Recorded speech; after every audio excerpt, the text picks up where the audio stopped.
Queridos, abram suas Bíblias, por favor, na Epístola de Paulo aos Gálatas, capítulo 1, enquanto vocês vão achando, Gálatas capítulo 1, daqui a pouco eu direi quais são os versículos. A ministração de hoje, ela nasce, deixa eu ver como eu coloco, como um recorte do que foi dito na quarta-feira. Conversando com alguns irmãos que estavam aqui na quarta-feira, e um deles, meu amigo, companheiro Gil, falou assim: pastor, Ctrl+C e Ctrl+V a mensagem. Se você puder ministrar essa mensagem, seria uma grande bênção. É claro que eu não tenho essa capacidade de reproduzir aquilo que foi dito, palavra por palavra, a mesma estrutura que foi ministrada na quarta-feira. Mas tomara que pelo menos uma parcela, Gil, do encargo que foi transmitido na quarta, possa ser repetido hoje para os irmãos e tenha algum valor para os irmãos nessa noite. Os irmãos que estiveram aqui na quarta-feira devem ouvir uma parte, uma repetição.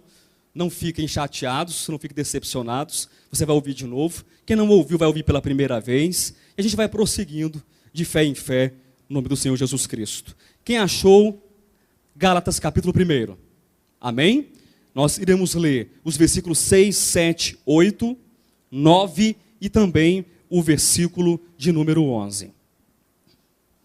Admira-me que estejais passando tão depressa daquele que vos chamou na graça de Cristo para outro evangelho, o qual não é outro, senão que há alguns que vos perturbam e querem perverter o evangelho de Cristo.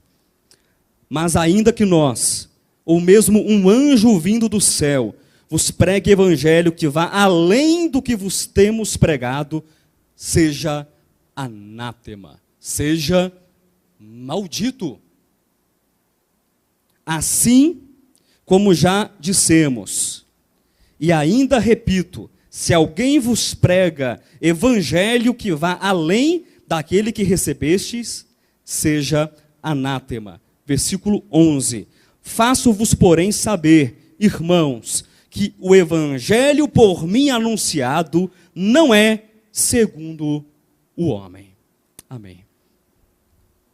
Que evangelho é o teu? Com essa pergunta, que evangelho é o teu? Eu abro a ministração dessa noite. E não precisa gastar muito tempo para responder uma pergunta tão simples como essa. Eu sei que todos nós, em peso, nós iremos responder qual é o nosso evangelho. Afinal de contas, Bispo Josué, o nosso evangelho é o evangelho de Jesus. Afinal de contas, Bispo Josué Argolo, o nosso evangelho é o evangelho da graça. É o evangelho contido, registrado nas Escrituras. E que bom que esse é o teu evangelho. Que coisa boa é declarar que o nosso evangelho é o evangelho de Jesus Cristo. Mas nós sabemos, queridos irmãos, que quando falamos de evangelho, existem dezenas de falsos evangelhos. Não é verdade? Desde o tempo dos apóstolos, nós olhamos para a história da igreja primitiva, nós olhamos para os registros das Escrituras Sagradas, e nós iremos identificar Paulo, nós iremos identificar Pedro, João, os apóstolos, os discípulos de Cristo Jesus, o nosso Senhor, combatendo o bom combate e lutando contra a influência dos falsos evangelhos.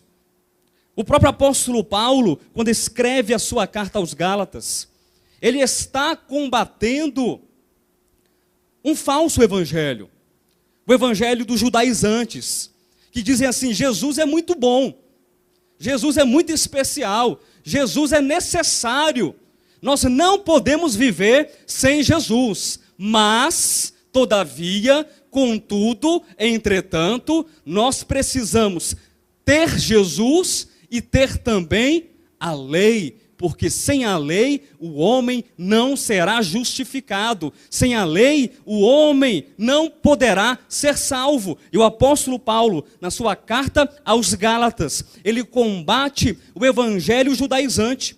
Quando nós lemos, por exemplo, o evangelho de João, ou as epístolas de João, nós conseguimos identificar por detrás daquilo que está escrito, ou mesmo fazendo uma comparação com o período histórico em que João viveu, que João também combateu um falso evangelho, um evangelho gnóstico, que reconhecia Cristo, mas até certo ponto, ou reconhecia Cristo de uma maneira que as Escrituras, tal como nós conhecemos, não reconhece Cristo. Um exemplo disso, do evangelho gnóstico, é a filosofia docetista, que dizia, sim, Cristo ele veio, Cristo ele se fez carne, mas não foi na verdade como se fez, como são os homens. Não é a semelhança dos homens, é o docetismo, é uma carne parecida, mas ele não foi homem de verdade. Isso coloca em xeque, isso coloca em dúvida o quê? O sacrifício substitutivo, o sacrifício puro, o sacrifício vicário de Cristo. Porque se ele venceu, e ele venceu, mas não venceu como homem, a vitória de Cristo é o quê? Duvidosa. A vitória de Cristo é o quê? Questionável. Nós temos o evangelho judaizante do tempo de Paulo, nós temos o evangelho gnóstico dos dias do apóstolo João, e hoje, no século 21, ou desde o século 20, o que é que se mais ouve falar? O evangelho da prosperidade. Os irmãos percebem que existem inúmeros tipos de evangelho? E não é o nosso problema. Não é a nossa dificuldade. Nós não temos dificuldade com o evangelho judaizante.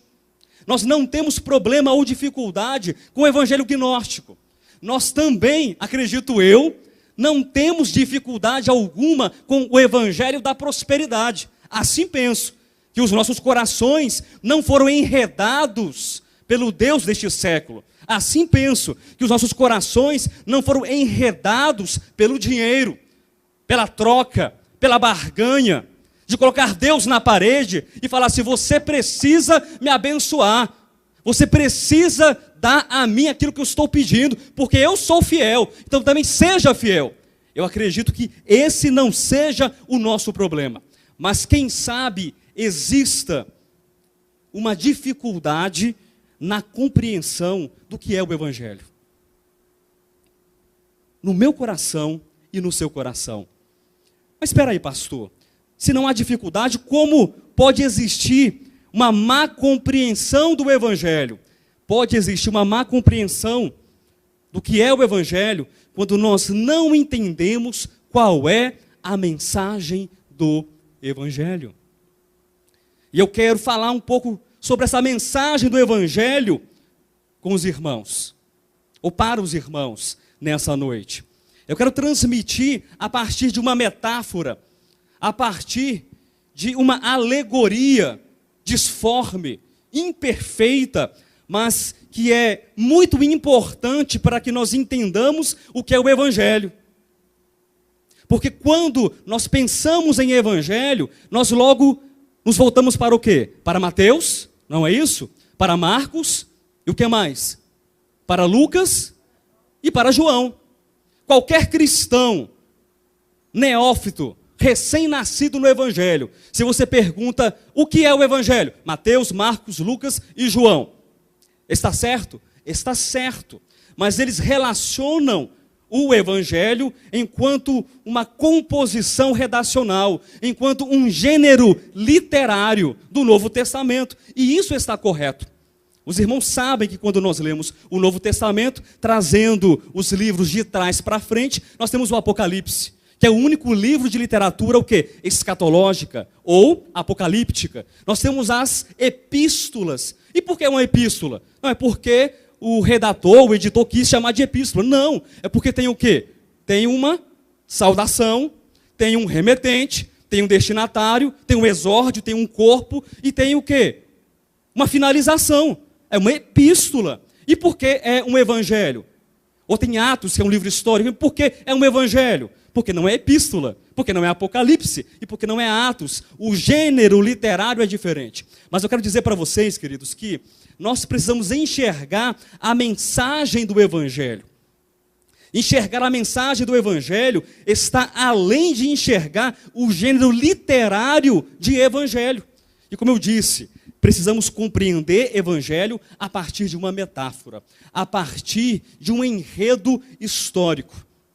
Eu não sei quantos de vocês sabem, mas o termo evangelho não foi cunhado, ele não foi criado por Mateus, por Marcos, Lucas e João. Esse termo evangelho, que vem do grego, significa o quê? O que significa evangelho? Boa notícia. Significa o quê?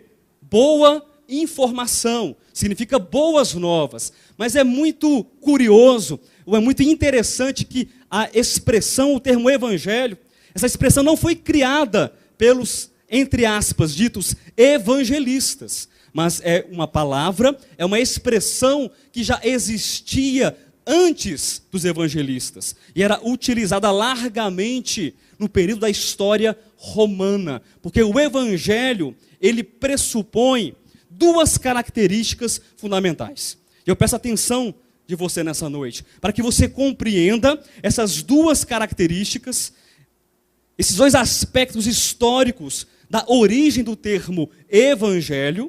Nós iremos utilizar essas duas características como o quê? Uma sombra, como uma plataforma, uma alegoria disforme, imperfeita, mas para apontar para a realidade e perfeição do que de fato é o evangelho. A primeira característica, ou primeiro pilar do evangelho, diz respeito a divulgar. Repita, divulgar. Divulgar. Muito bem. Mas divulgar o quê, pastor Josué? Divulgar a vitória de Roma sobre os seus inimigos. Imagine você as batalhas travadas pelo Império Romano. Batalhas sangrentas. Batalhas em que o Império Romano, por intermédio dos seus soldados, por intermédio dos seus exércitos, o que eles faziam? Eles chegavam em um determinado lugar, em um determinado país, que eles queriam anexar, com uma cartazinha de boas-vindas, né? É assim que acontecia. Aí ia um representante de César. Eu estou aqui, Vossa Majestade, ou rei, ou chefe de clã, não importa, em nome de César, nós estamos convidando Vossa Senhoria e toda a sua terra, as suas gentes e seus povos, para fazerem parte agora do grande império de César. É assim que eles faziam? Eles pediam licença? Não. Eles simplesmente invadiam, expoliavam, roubavam, maltratavam, matavam, tomavam à força. E, pasmem vocês, isto era o evangelho. A palavra evangelho, nos termos históricos, nos termos latinos, da história romana, significava, em primeiro lugar, divulgar a vitória de Roma sobre os seus inimigos. Então, havia uma grande batalha, e a vitória, e o arauto saía divulgando pelo Império Romano o quê? A vitória conquistada por Roma. Tempos depois, na composição do que significa evangelho, mais um elemento. Qual o primeiro pilar? Divulgar. Divulgar o quê? A derrota de Roma. Divulgar a vitória de Roma. Tempos depois, mais um pilar é estabelecido para transmitir o que é evangelho. Anunciar, já estou falando do segundo pilar, anunciar a origem divina de César. Anunciar a origem divina de César. Afinal de contas, César não era homem qualquer. César não era um qualquer. César era quem? Era Deus. Estava lá César no seu trono, na sua casa, no seu santuário. E ele era adorado como um Deus. E ai daquele que falasse o contrário. Ai daquele que dissesse, César não é Deus. Mas interessante, queridos, essa terminologia, esse entendimento histórico, e podem pesquisar posteriormente, isso faz parte da história do Império Romano, esse termo evangelho possui essa dupla aplicação, esses dois pilares. Então essa temática, ela é traduzida, ela é feita agora uma nova leitura pelos evangelistas. João, Mateus, Marcos e Lucas, eles tomam agora essa temática de falar da vitória e de falar também de um homem que é Deus, de um Deus que é homem, e falam do evangelho. Mas é claro que o evangelho das Escrituras não é igual ao evangelho de César. E eu quero agora trabalhar essas duas questões com você nessa noite, e simplesmente por uma questão didática, vamos tomar agora evangelho de César e evangelho de Jesus Cristo. Vocês me ajudam? Ok? Evangelho de César e evangelho de Jesus Cristo. Abra sua Bíblia, volte um pouquinho no evangelho de João. Eu quero reler com vocês o texto que foi lido na abertura, capítulo 18, do versículo 33 até o versículo 36. Quem está feliz, diga amém. 33 a seguir. Tornou Pilatos a entrar no pretório. Chamou Jesus e perguntou-lhes, és tu o rei dos judeus? Respondeu Jesus, vem de ti mesmo esta pergunta, ou todos disseram outros a meu respeito? Replicou Pilatos, porventura sou judeu? A tua própria gente e os principais sacerdotes é que te entregaram a mim. Que fizeste? Respondeu Jesus, o meu reino é daqui dessa terra. Sim, o meu reino fica ao lado do teu. Nós somos vizinhos, companheiro. Não? O que é que Jesus fala? O meu reino não é deste mundo. Se o meu reino fosse deste mundo, os meus ministros se empenhariam por mim, para que não fosse eu entregue aos judeus. E mais uma vez, enfaticamente, Jesus diz, mas agora o meu reino não é daqui. E é interessante, meu querido irmão, é interessante, minha querida irmã, que os evangelistas, sobretudo eles, não que nas epístolas nós não tenhamos essa mensagem do evangelho, mas sobretudo os evangelistas tomam essa estruturação do evangelho, que o evangelho é a divulgação da vitória do império sobre os povos, e que o evangelho também é o anúncio da origem divina de um homem. Mas agora é feita uma releitura, e Jesus Cristo, ele já nos fala sobre essa releitura. Nós temos que pensar evangelho a partir da perspectiva de Cristo. Nós temos que pensar evangelho a partir da perspectiva dos apóstolos. E aí você precisa entender que evangelho é o evangelho que você está vivendo. Não é o evangelho gnóstico, eu sei disso. Não é o evangelho judaizante, eu também sei disso. Não é o evangelho da prosperidade, eu também sei disso. Mas talvez eu que falo com você, possa em um momento ou outro estar vivendo o evangelho de César. Da opressão, da usura, da escravidão, de maltratar, de perseguir. E é isso que nós vemos nesse mundo. Sim ou não, pessoal? Quando você olha para, eu não diria apenas a igreja, mas quando você olha para o mundo, o que é que você vê? Você vê violência? Muita ou pouca violência? Muita? Você vê o que mais? Me ajudem, o que é que você vê mais no mundo? Para não dizer na igreja, tá? Deixa a igreja de fora, a igreja é coisa santa. Terrorismo, violência, assassinato, corrupção. O que mais? As obras da carne todas. Todo tipo de coisa ruim. E, olhem só, muitas dessas coisas são feitas em nome de quem? De Deus, em nome de Deus. Religiões matam em nome de Deus. Cristãos matam em nome de Deus. E poucos morrem em nome de Deus, porque não conseguem perceber que o nosso reino é o reino de Deus. E o reino de Deus é o reino de Jesus. E o reino de Jesus não é daqui, dessa terra. Não é desse mundo.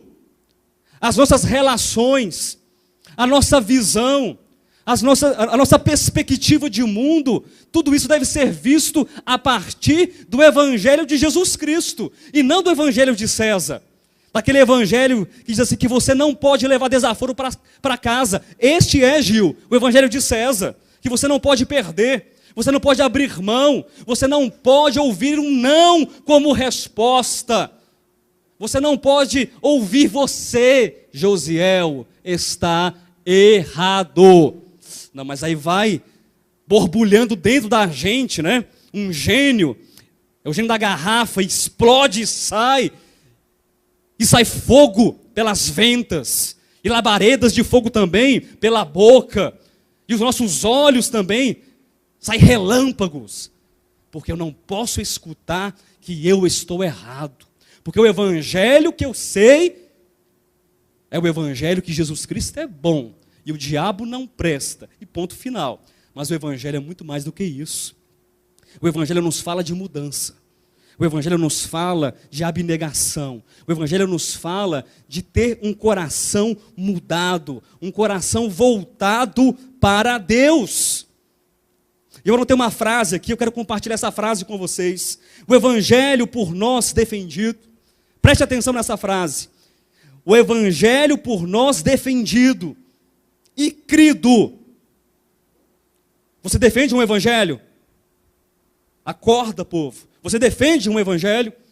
Você crê em um evangelho? Então o evangelho por nós defendido e crido é a declaração do que temos visto de Deus e como temos visto Deus. As pessoas, muitas pessoas não lerão a Bíblia. Muitas pessoas nem mesmo têm a Bíblia. Muitas pessoas jamais terão a Bíblia. Muitas pessoas jamais terão uma igreja perto da sua casa. Mas muitas pessoas poderão ler a Bíblia. Muitas pessoas poderão encontrar Deus, encontrar alguém da igreja em você. Quem entendeu, diga amém.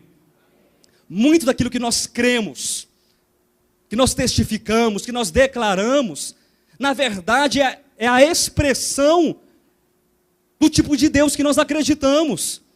Infelizmente, queridos, há muita gente na igreja do Senhor Jesus Cristo transmitindo um recado diferente. Tem muito profeta falando abobrinha, tem muita gente falando no lugar de Deus e transmitindo a ideia de um Deus que não é o Deus das Escrituras. É um Deus que mata, é um Deus que escraviza, é um Deus que oprime, é um Deus que não perdoa, é um Deus que assedia, é um Deus que humilha, é um Deus que entrega o outro, em nome da fé, em nome da religião, em nome da pureza, em nome dos bons costumes, como se Deus precisasse de bons costumes. Entenda isso em nome de Jesus. Não existe evangelho sem Jesus. Não existe evangelho genuíno se nós não olharmos para Jesus Cristo. Jesus Cristo é a fonte do evangelho. Jesus Cristo é o evangelho. Jesus Cristo é a raiz do evangelho. Todo tipo de fruto que nós produzimos, ou que nós venhamos produzir, precisa partir de Cristo Jesus. Você, como uma árvore, deve estar plantado em Cristo Jesus. As pessoas verão Deus por ser o intermédio, meu irmão. Em nome de Cristo Jesus, não mostre um Deus irado, não mostre um Deus vingativo, não mostre um Deus pernicioso, não mostre um Deus que tem prazer no mal, não mostre um Deus que tem prazer com a perseguição. Mas eu não te falei, fulano, quebrou a cara, bem feito para você. Isso não é evangelho. Deus não se porta assim. Deus não é assim. Que evangelho é o teu? Que evangelho é o meu? Os evangelistas, eles conseguem traduzir os dois pilares da história secular do evangelho, mas de uma outra maneira. De uma outra maneira. César fazia o quê? César matava. Aqui, pessoal da minha direita, César fazia o quê? César matava. César escravizava. Pessoal da minha esquerda, Jesus, contrário de matava, dava a vida. Contrário de escravizava, Jesus libertava. Percebe a diferença? A metáfora disforme, essa alegoria, que é uma sombra da perfeição, essa alegoria simplesmente aponta também para uma verdade. Nós estamos inseridos no Evangelho. O Evangelho, meu irmão, é uma história de Deus. Com o homem, você foi colocado dentro da história de Deus. Você é participante dessa história. E Deus, quando te amou, na eternidade passada, antes que existisse qualquer criatura, antes que existisse céu, estrelas, anjos, constelações, qualquer planeta, você já estava dentro do coração do Pai, você foi eleito, predestinado, amado, gerado no pensamento, no coração de Deus, e Deus te colocou dentro dessa história de salvação, dessa mensagem de libertação, para que você primeiramente fosse alcançado, aquele que estava na morte, aquele que estava nas trevas, aquele que estava completamente desviado de Deus, escravo de si mesmo, escravo dos pecados, escravo de Satanás, escravo dos vícios, escravo das tendências, escravo do seu próprio coração torto. Mas Deus nos amou e Deus pregou o evangelho para você. Deus pregou o evangelho para cada um que está aqui nessa noite. Nós fomos convertidos não pela pregação do pastor, nós fomos salvos não pela pregação do conferencista, mas nós fomos salvos e evangelizados pelo próprio Deus que um dia se fez carne. Quem entendeu, diga amém. Nós fomos inseridos na história do evangelho. Mas pare e pense um pouco. O primeiro pilar histórico do Evangelho de Roma, do Evangelho de César, diz o quê? Vitória sobre inimigos. O segundo pilar, César é Deus. E aí você olha para as Escrituras, você olha para Mateus, você olha para Marcos, para Lucas, para João, para Paulo, para Pedro, para Judas, para Tiago. Você olha para os evangelistas e para os apóstolos. De que modo eles falam a respeito do Evangelho? De que modo eles falam a respeito deste homem que é o centro do Evangelho? Se isso não te atrai, se isso não te convida a ter uma mudança, você não foi cativado ainda de modo suficiente pelo Evangelho. Talvez você não tenha sido preso pelo evangelho judaizante, gnóstico, da prosperidade, mas ainda falta-lhe a compreensão. Nós precisamos compreender, queridos, a mensagem do evangelho também fala de uma vitória e de uma luta contra os nossos adversários. Ahá, sabia, pastor Josué, até que enfim o senhor chegou ao ponto. Bem verdade, porque eu tenho muitos inimigos. Eu tenho. Quem tem inimigos aqui? Levante a mão. Tenho muitos adversários. Eu me lembro muito bem que no ano de 1996, eu emprestei R$100 para o Gil. R$100. Nunca me pagou. Imagine só, quanto que daria isso aí, R$100 de lá para cá. Daria um dinheiro bom. Você não me paga, Gil. Tá difícil a nossa amizade assim. E aí, eu vou o quê? Trazendo os meus inimigos. Eu vou tendo inimigos ao meu redor. Esses são seus inimigos? Teu inimigo é quem não te paga? Teu inimigo é quem não dá bom dia para você? Teu inimigo é quem fala mal de você pelas costas e também na sua frente? Esse é teu inimigo? Teu inimigo é quem? É teu esposo? É tua esposa? São os teus filhos? Já sei, é o teu chefe. O chefe que Deus no céu e Deus na terra. Não é, irmãos? Para não dizer outra coisa. Esses são os teus inimigos. Se os teus inimigos são a carne e o sangue, você precisa ler Efésios capítulo 6, que a nossa luta não é contra a carne e não é contra o sangue, mas é contra os principados e as potestades. Os nossos inimigos não são carnais, não são os nossos vizinhos, parentes e amigos. Não são, mas nós temos inimigos. E nós precisamos vencer esses inimigos, identificar quais são as características desses inimigos e dessa batalha. Mas para isso também é preciso identificar quais são as características desse vencedor, não César. Desse vencedor, não Roma. Desse vencedor, que chama-se Jesus Cristo. Eu quero ler um texto com vocês, por favor. Abra a sua Bíblia. Lá na primeira epístola de João, eu quero começar falando sobre o segundo pilar do Evangelho, de trás para frente. Já que o segundo pilar fala da identificação, da declaração de um homem que é Deus. Quem está entendendo, diga amém. Não durma não, meu irmão, me ajude em nome de Jesus. Amém? Se você dormir, peça para o irmão que está ao seu lado te cutucar e te beliscar, porque eu não vou descer para fazer isso.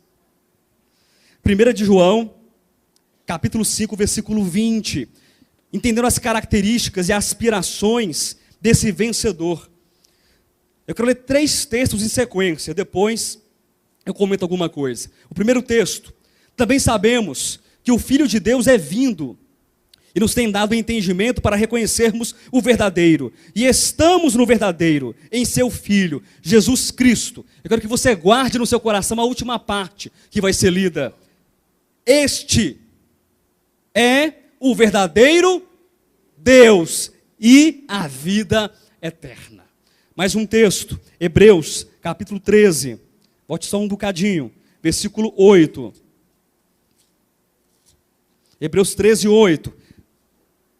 Olha o que diz: Jesus Cristo, ontem e hoje, mudará. Ah, que pena, estava tão animado até agora nessa mensagem. Li a 1 de João, capítulo 5, versículo 20, Jesus Cristo é o Deus verdadeiro, a vida eterna, mas aqui ele muda. É isso? Não, Jesus Cristo ontem e hoje é o mesmo e o será para sempre. Aleluia! Jesus Cristo não muda, meu irmão. Jesus Cristo é Deus. Jesus Cristo é a vida eterna e ele não muda. Ontem Jesus Cristo era Deus. Ontem Jesus Cristo era a vida eterna. Hoje Jesus Cristo é Deus. Hoje Jesus Cristo é a vida eterna. E amanhã Ele continuará sendo Deus e a vida eterna. O nosso evangelho não é o evangelho de César. O nosso evangelho não é o evangelho da opressão. O nosso evangelho é o evangelho da vida eterna de Deus, de Jesus Cristo, que é o mesmo ontem, hoje e eternamente. Então pensar sobre o nosso evangelho. Que evangelho é o meu? Que evangelho é o teu? É pensar a respeito da figura central do evangelho. É pensar a respeito da figura marcante do evangelho, que é Jesus Cristo. Não se preocupe com César. César não é Deus. César não pode fazer nada contra você. Não se preocupe com nada disso. Não se preocupe com nada além de Jesus, de Cristo Jesus. Mais um texto para compor essa tríade. Abra em Filipenses, texto que foi citado pelo pregador que abriu a reunião do louvor dessa noite, pregador Alan. Filipenses capítulo 2, do versículo 5 até o versículo 8. Acompanhe na sua Bíblia, por favor. Quem achou, diga graças a Deus. Quem não achou, diga misericórdia. Ô Senhor, tem misericórdia do teu povo. Filipenses capítulo 2, do versículo 5 ao versículo 8. Tende em vós o mesmo sentimento que houve também em César. Tende em vós o mesmo sentimento que houve em Nabucodonosor, que teve em Adão, que teve em Lúcifer. Misericórdia, esse pastor só tem minhoca na cabeça. Por isso que ele prega uma vez a cada 2 meses. Tende em vós o mesmo sentimento que houve em Cristo Jesus. Podia parar de pregar aqui, podia fechar a Bíblia, descer, cantava e ir embora para casa. Acabou. Não precisa de pregação mais. Irmãos, esse texto aqui já fala muito. Não é um sentimento aproximado. Viu, irmã Andressa? Irmão Gil, presta atenção. Não é próximo. Não é parecido. Não é uma maquiagem de sentimento. Tende o mesmo sentimento que houve em Cristo Jesus. E aí, Paulo, você vai ou não vai falar para a gente que sentimento é esse, cabra? Eu quero descobrir que sentimento é esse que teve Jesus Cristo. Será que Paulo fala? Hein? Pois ele, Jesus, subsistindo em forma de Deus, não julgou como usurpação o ser igual a Deus. É isso mesmo? Está escrito isso na sua Bíblia? Antes, a si mesmo se esvaziou, assumindo a forma de servo, tornando-se em semelhança de homens e reconhecido em figura humana. A si mesmo se humilhou, tornando-se obediente até a morte e morte de cruz. Irmãos, um minuto de silêncio, só para parar nesse texto. O mesmo sentimento que houve em Cristo. O que ele fez? O que ele fez de muito grande? Ele veio do céu, a concepção humana, tá? Evangelho de César. Ele veio assentado num cavalo branco. Pocotó, pocotó, pocotó, pocotó, pocotó. Sabe o Pégaso, lá da mitologia grega? Com aquelas asas. Cavalo branquinho, branquinho, né? Um cavalo branco. E aí, ele, seguido por centenas, milhares de anjos, um mais alto do que o outro. Não é igual o Josué, não. Igual o Jailson também, não. Sim, 2,5 metros, 3 metros, 4 metros de altura, aqueles anjos enormes, com a espada de fogo na mão, desceu na Judeia, na Galileia dos gentios, e aí matou todo mundo com a espada, parecia um Jedi com a espada de fogo. Aí quando você lê o Evangelho, é isso que você vê, não é isso o registro da Bíblia? Que Jesus ele veio matando todo mundo, conquistando, colocando o seu pé na cabeça dos seus inimigos. Isso é para você aprender a respeitar Deus. Porque como está escrito, de Deus não se zomba. Olha só o texto aí, pretexto para heresia, fora de contexto. De Deus não se zomba. Foi isso? É esse evangelho que você vê? É esse evangelho que você lê? Não. Ele subsistindo em forma de Deus, não julgou como usurpação o ser igual a Deus. Meu irmão, a gente discute tanto um com o outro, sem ser nada. A gente discute tanto em casa, sem ser nada. Somos tão parecidos com aquilo que o apóstolo Paulo fala também em Filipenses ali, né?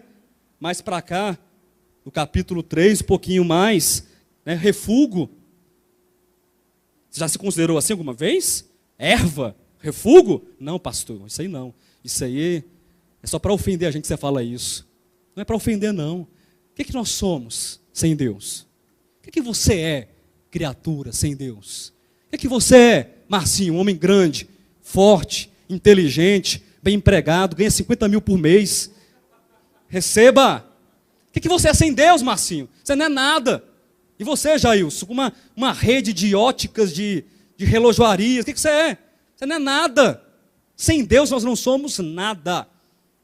E a gente tem muita razão. Mas se você vê Deus, não é o primo de Deus não, irmãos. Não é o parente, tá, do vizinho, da cunhada, do sogro que morava, que conhecia Deus. O próprio Deus que fez os céus, que fez a terra, que fez os anjos, que fez tudo, que fez você. Ele se faz carne, subsistindo em forma de Deus. Ele não julga, ele não toma ocasião da sua pose, do seu status, de quem ele é. Ele se esvazia e toma a figura de homem, se esvazia, assumindo a forma de servo, tornando de semelhança de homens, reconhecido em figura humana, a si mesmo se humilhando, tornando-se obediente até a morte e morte de cruz. Agora o bicho vai pegar. Sabe por quê? Porque quando a gente fala de evangelho, é muito bom falar de evangelho. Sim ou não, pessoal? É? Coisa boa é falar de evangelho. Passar horas falando do evangelho, dando estudo bíblico, EBD, Escola Bíblica Dominical. Vou anotar 10 textos hoje, classe, que falam sobre o evangelho. Mas antes de mais nada, ponto número 1. Eu vou anotar no quadro aqui. A palavra evangelho, ela tem origem no grego e significa boa notícia ou boas novas. Ponto número 2. Isso é muito bom. Mas evangelho é para ser vivido. Amém? Evangelho é para ser vivido. E nesse texto aqui nós temos um convite para viver o evangelho. Não, pastor, não tem convite nenhum aqui não. Está escrito aqui, ó, versículo 8, assim mesmo se humilhou, tornando-se obediente até a morte e morte de cruz. É só para Jesus. Então eu quero te convidar a ler, eu quero te convidar a pensar Mateus capítulo 16, versículo 24. Que todo mundo já sabe de cor e salteado. Quem quer vir após mim? Palavras de quem? De Maomé, né? Palavras de César. Palavras de quem? Palavras de quem? É de Jesus? Para quem? Para o pastor Josué. Também, principalmente. Principalmente, ou alguém que precisa seguir a Jesus. E para quem mais? Diga, para mim. Diga, sem medo de ser feliz. Você vai ser feliz se você disser, diga, para mim. Quem quiser vir após mim. O que é dito? Negue a si mesmo. Tome a sua cruz. Negou? Neguei. Tomou a cruz? Tomei. Agora vem, segue-me. Aí você pode seguir a Cristo. Não há como seguir a Cristo sem negar a si mesmo. Não há como seguir a Cristo sem tomar a sua própria cruz, sem entender a sua condição de um ser imperfeito, que está num processo contínuo de transformação. Porque você é imperfeito, você está sendo transformado, lapidado, melhorado, aperfeiçoado por Deus, meu irmão. E você precisa entender esse processo, que se chama evangelho na sua vida. Não uma cartilha, como disse na quarta-feira, como uma cláusula para ser repetida. Ponto número 1, 2, 3, 4, 5, 6, 7. Você vai memorizar 1 milhão de pontos dessa cartilha. Você vai memorizar a Bíblia inteira. Você vai memorizar o Novo Testamento inteiro em grego. Koiné. Ou koiné, para quem preferir. A pronúncia não importa.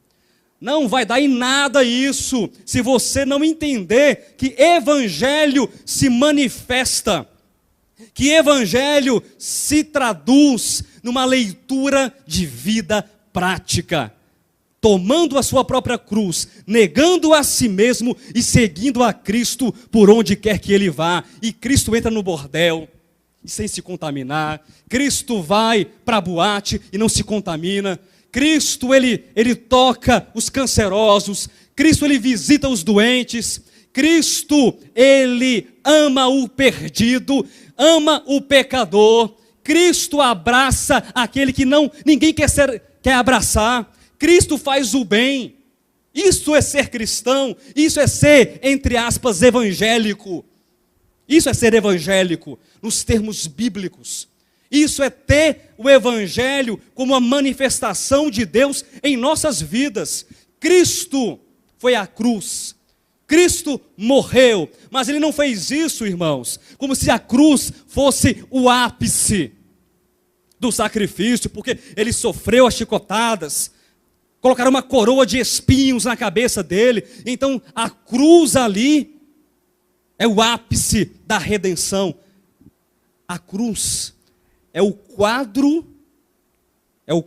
histórico da redenção. É a pintura, é o retrato da redenção. Quando você olha para trás, há 2000 anos atrás, e você pudesse perguntar para a história, onde está aqui, onde está o quadro da redenção, ou um ponto de referência. Sabe quando você viaja? Quem gosta de viajar aqui, levante a mão. E aí você tem os cartões de visita para onde você passa, de viagem. Quem tem esse costume? E aí você tem o cartãozinho aqui, aqui, ó, esse aqui é de Paris, viu, irmãos? Ó, Torre Eiffel. Isso aqui, ó, do Egito, lá, as pirâmides. E aí você tem o quê? Referências, não tem referências? A cruz, historicamente, tem esse papel. Mas a redenção não começa na cruz. Falando de Cristo, a redenção começa lá, na eternidade passada, quando Ele decide se entregar em favor dos homens. E esse projeto evangelístico também é compartilhado conosco. Nós somos convidados, pastor Renato, a participarmos do mesmo projeto evangelístico. Um dia desse, o irmão mandou uma mensagem para mim no WhatsApp e perguntou assim: vocês evangelizam? Eu fiquei pensando, o que eu respondo para ele? E aí?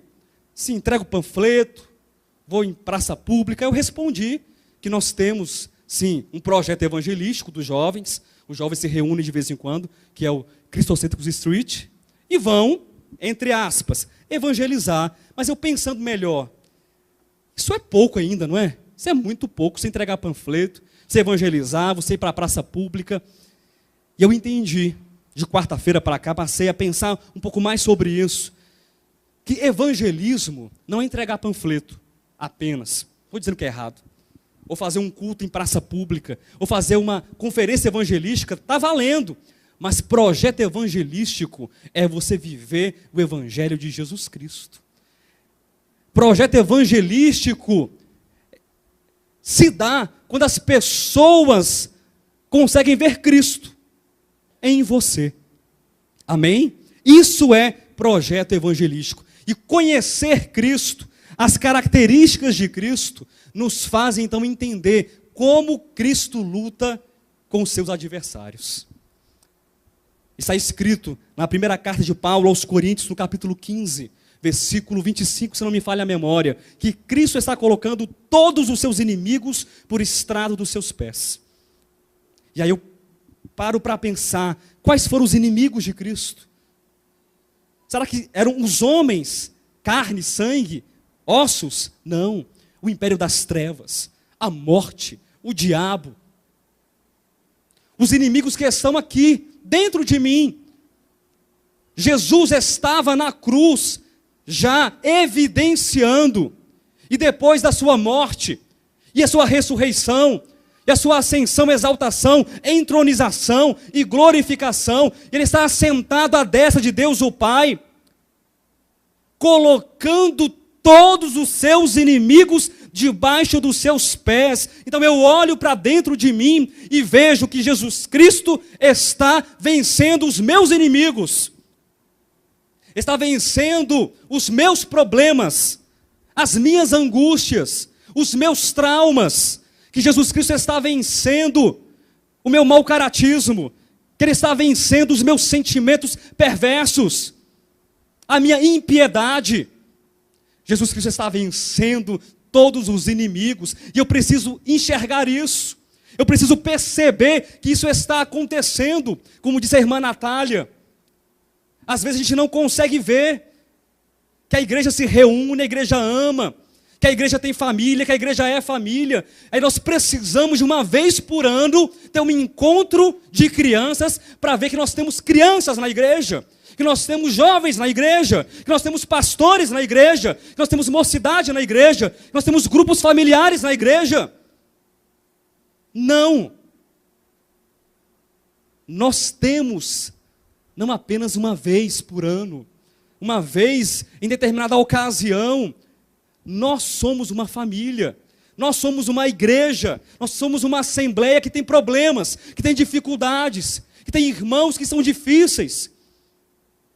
Mas eu posso afirmar categoricamente para você, Jesus Cristo não deixou de trabalhar. Jesus Cristo está agindo nessa igreja. Jesus Cristo está salvando pessoas aqui nesse lugar. Jesus Cristo está convertendo almas aqui. Nós estamos sendo salvos. Nós estamos sendo libertos. Nós estamos sendo recuperados. Talvez o seu problema não seja o problema do cigarro, meu irmão, ou da maconha, ou do narguilé, ou da bebida, ou qualquer outro problema, mas você consegue identificar que existem inimigos dentro de você. Nós somos o nosso pior inimigo.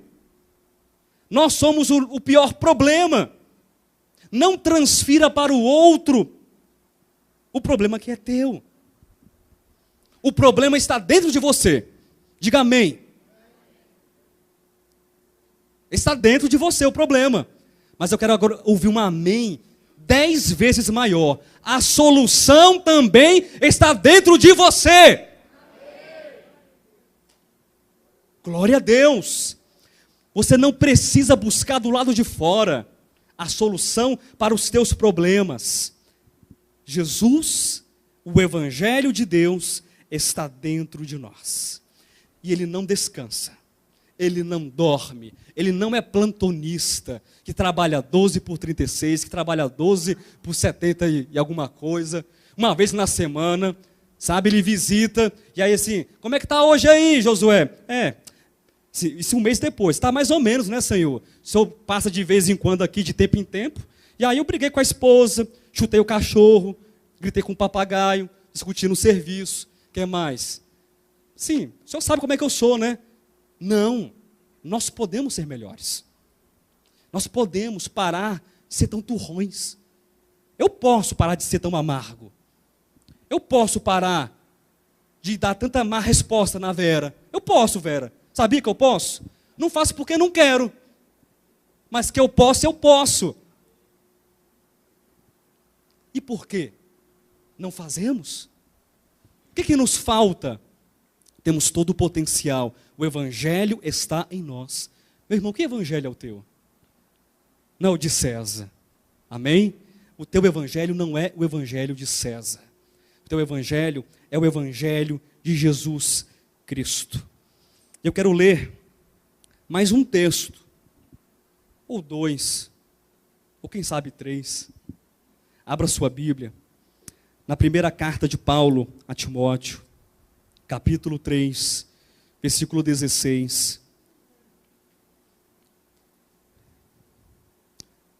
O centro do Evangelho é Jesus, desse Deus amoroso, que se fez carne, que se manifestou, que tabernaculou entre os homens, mas também desse mesmo Deus, e preste atenção nisso, isso é muito importante, queridos. Eu tenho mais 5 ou 10 minutos no máximo. Não quero esgotar, ultrapassar o meu tempo. Esse Deus verdadeiro, que é a vida eterna, que se fez carne, que se manifestou com bondade, com amor, com graça, com generosidade, porque Ele não é César, Ele é Jesus. Esse Deus está sendo reproduzido em nós. Como isso é possível? 1 de Paulo a Timóteo 3,16. Quem achou, diga graças a Deus. Evidentemente, grande é o mistério da piedade. Aquele que foi manifestado na carne, foi justificado em espírito, contemplado por anjos, pregado entre os gentios, crido no mundo, recebido na glória. mistério da piedade é o quê? É a manifestação de Deus em carne. E esse mistério não se repete, mas o princípio do mistério se repete. Deus não se fará carne novamente. Eu digo em que sentido? Da divina concepção, da encarnação. Mas Deus, todos os dias, se faz carne. Deus, todos os dias, se manifesta. Deus, todos os dias, Ele pode ser visto, ser tocado, ser abraçado. Onde? Como? De que forma? Em nós. Em nós. O mistério da piedade, ele se dá quando Deus é visto na carne humana. O mistério da piedade, o princípio desse mistério, o princípio da encarnação se dá quando Jesus Cristo sorri para as pessoas no seu sorriso.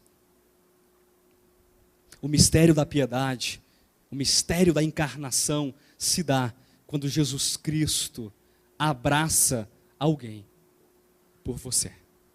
Amém?